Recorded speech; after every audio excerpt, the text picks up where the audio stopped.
नमस्कार, स्वागत है आपका डीडी न्यूज पर। मैं हूं रेशमा आपके साथ और मेरे साथ हैं मेरे सहयोगी शरद मुदगल। आइए शुरुआत करते हैं अपने इस विशेष बुलेटिन की हेडलाइंस के साथ। आज से 21 अगस्त तक संसद का मानसून सत्र पेश होंगे। 15 से अधिक विधायक।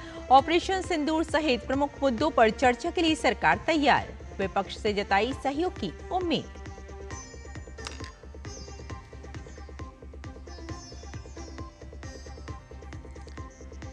देश के 10 बड़े शहरों तक गाजियाबाद के हिंडन टर्मिनल से सीधी उड़ान सेवा शुरू। विमानन मंत्री ने कहा, दिल्ली का बैकबोन एयरपोर्ट बनेगा हिंडन टर्मिनल। पश्चिमी उत्तर प्रदेश के लिए भी खुलेंगे विकास के नए द्वार।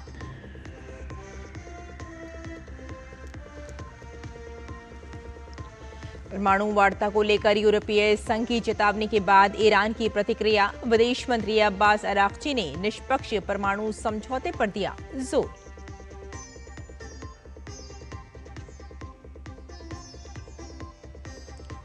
सावन सोमवार पर शिवालयों में हर हर महादेव के जयकारे।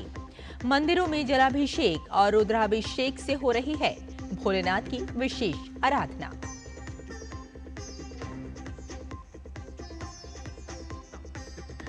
और भारत की कोनेरू हम्पी ने फिडे महिला विश्व कप के सेमीफाइनल में बनाई जगह। क्वार्टर फाइनल में चीन की युगिन सॉन्ग को दी मात।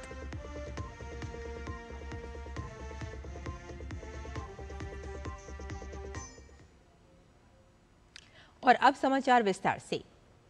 आज से संसद के मॉनसून सत्र की शुरुआत हो रही है।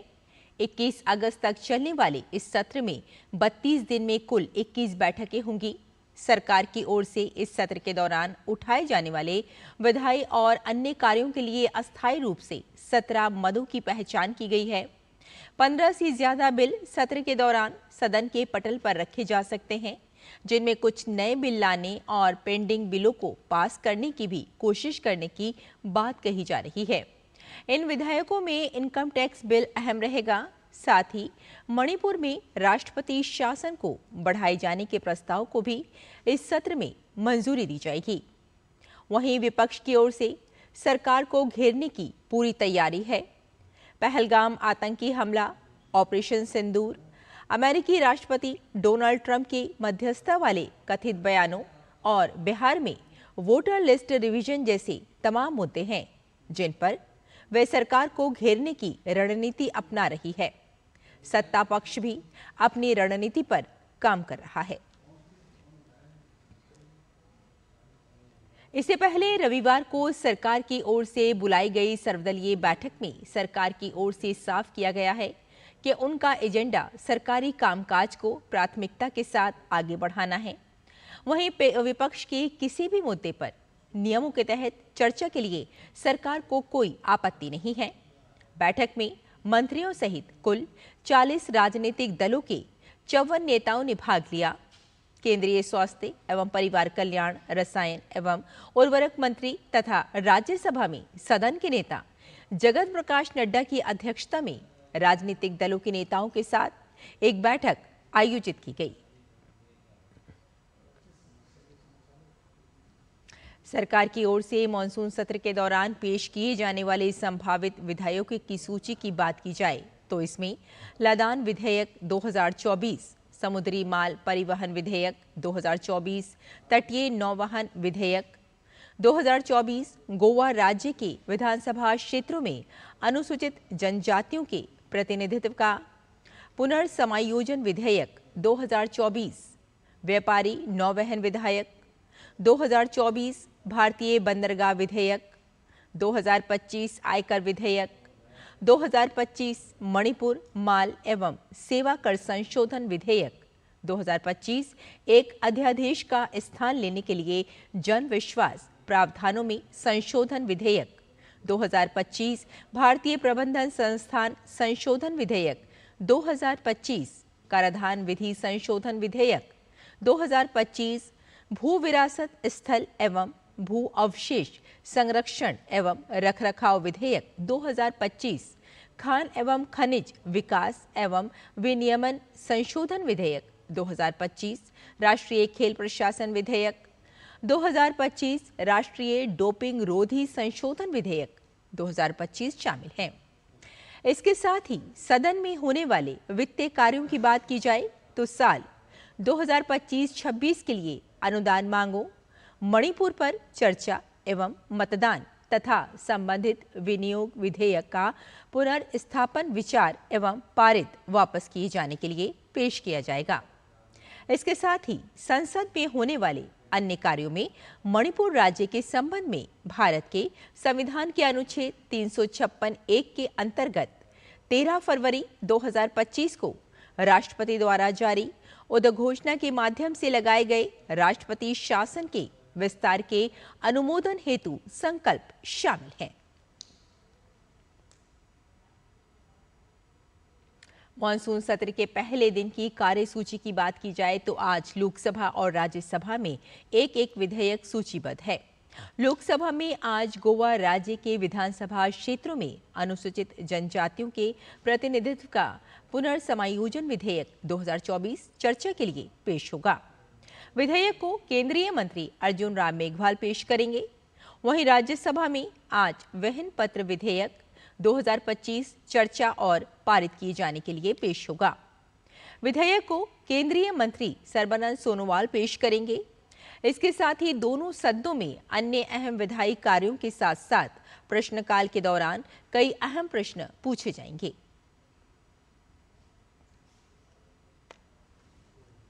प्रधानमंत्री नरेंद्र मोदी 23 से 26 जुलाई तक 2 देश की यात्रा पर रहेंगे। दौरे के पहले चरण में पीएम ब्रिटेन जाएंगे। पीएम वहां अपने समकक्ष केयर स्टार्मर के साथ द्विपक्षीय वार्ता करेंगे। दोनों नेता द्विपक्षीय सहयोग, क्षेत्रीय और वैश्विक मुद्दों पर विचारों का आदान प्रदान करेंगे। प्रधानमंत्री की ब्रिटेन के राजा चार्ल्स से भी मुलाकात संभावित है। यात्रा के दूसरे चरण में पीएम मालदीव जाएंगे। 26 जुलाई को मालदीव 60वां स्वतंत्रता दिवस मनाएगा। पीएम उससे जुड़े केंद्रीय समारोह में मुख्य अतिथि के तौर पर शरीक होंगे। पीएम और मालदीव के राष्ट्रपति की बैठक में द्विपक्षीय सहयोग में प्रगति की समीक्षा की जाएगी। विदेश राज्य मंत्री पवित्रा मार्गरेटा साउथ अफ्रीका के दौरे पर हैं। लेसोथो पहुंचने पर उनका विदेश और अंतर्राष्ट्रीय संबंध विभाग के प्रधान सचिव ने स्वागत किया। पवित्रा मार्गरेटा ने सोशल मीडिया प्लेटफॉर्म एक्स पर मुलाकात की तस्वीर पोस्ट की और कहा कि द्विपक्षीय संबंधों को और मजबूत करने के लिए नेतृत्व के साथ जुड़ने की आशा है। देश के 10 बड़े शहरों तक गाजियाबाद के हिंडन टर्मिनल से सीधी उड़ान सेवा शुरू हो गई है। इन शहरों में बेंगलुरु, कोलकाता, वाराणसी, इंदौर, चेन्नई, अहमदाबाद, पटना, गोवा और मुंबई शामिल हैं। नागर विमानन मंत्री किंजरापू राममोहन नायडू ने इन उड़ानों का शुभारंभ किया। ये सभी 10 नए कनेक्शन इंडिगो की सहायता से शुरू किए गए हैं। इस मौके पर केंद्रीय मंत्री ने कहा कि ये पोटेंशियल दिल्ली का बैकबोन एयरपोर्ट बनने वाला है। ये उम्मीद भी जताई कि हिंडन टर्मिनल से उड़ान सेवाएं न सिर्फ राष्ट्रीय राजधानी क्षेत्र के लिए बल्कि पूरे पश्चिमी उत्तर प्रदेश के लिए भी विकास के नए द्वार खोलेगी।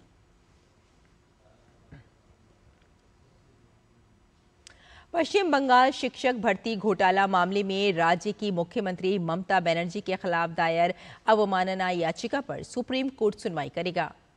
आत्मदीप नाम की संस्था की ओर से दायर याचिका में आरोप लगाया गया है कि इस मामले में शिक्षकों और नॉन टीचिंग स्टाफ की नियुक्ति को रद्द करने के सुप्रीम कोर्ट के 3 अप्रैल को दिए आदेश की ममता सरकार अवहेलना कर रही है।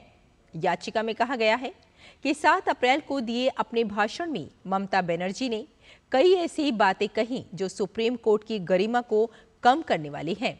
यही नहीं, ममता बनर्जी ने सुप्रीम कोर्ट के आदेश को धत्ता बताते हुए पद से हटाए ग्रुप सी और ग्रुप डी के स्टाफर को मासिक वेतन देने की पॉलिसी भी बनाई है। ईरान के विदेश मंत्री सैयद अब्बास अराक्ची ने यूरोपीय संघ की ओर से दी गई चेतावनी को सख्ती से खारिज करते हुए कहा है कि ईरान किसी भी प्रकार की धमकी स्वीकार नहीं करेगा और केवल निष्पक्ष, संतुलित और सम्मानजनक परमाणु समझौता ही उसे मंजूर होगा। ईरान के विदेश मंत्री अब्बास अरागची का ये बयान ऐसे समय में आया है जब यूरोप ने ईरान को एक अल्टीमेटम दिया है कि अगर 31 अगस्त तक परमाणु वार्ता में कोई प्रगति नहीं होती है तो वे संयुक्त राष्ट्र के प्रतिबंधों को दोबारा लागू करने की प्रक्रिया शुरू कर देगा। विदेश मंत्री सैयद अब्बास अरागची ने इस बारे में संयुक्त राष्ट्र महासचिव, संयुक्त राष्ट्र सुरक्षा परिषद के अध्यक्ष, यूरोपीय संघ की उच्च प्रतिनिधि और संयुक्त राष्ट्र सुरक्षा परिषद के सदस्य देशों को पत्र भी लिखा है।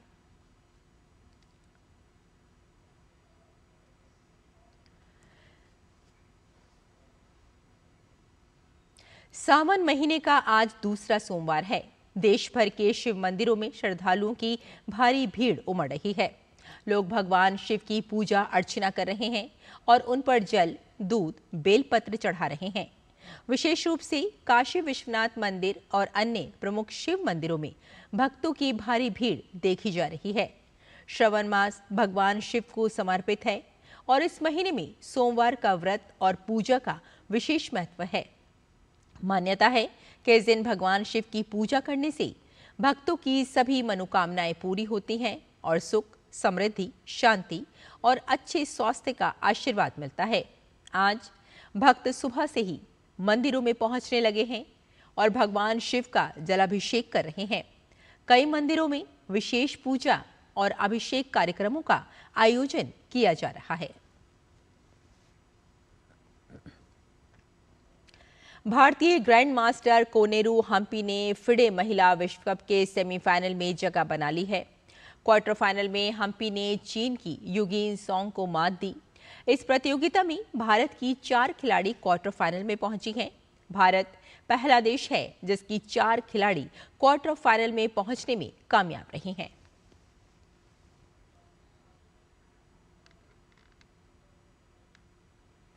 तो हमारे इस विशेष बुलेटिन में फिलहाल इतना ही। मुझे और मेरे सहयोगी शरद मुदगल को यही अनुमति दें।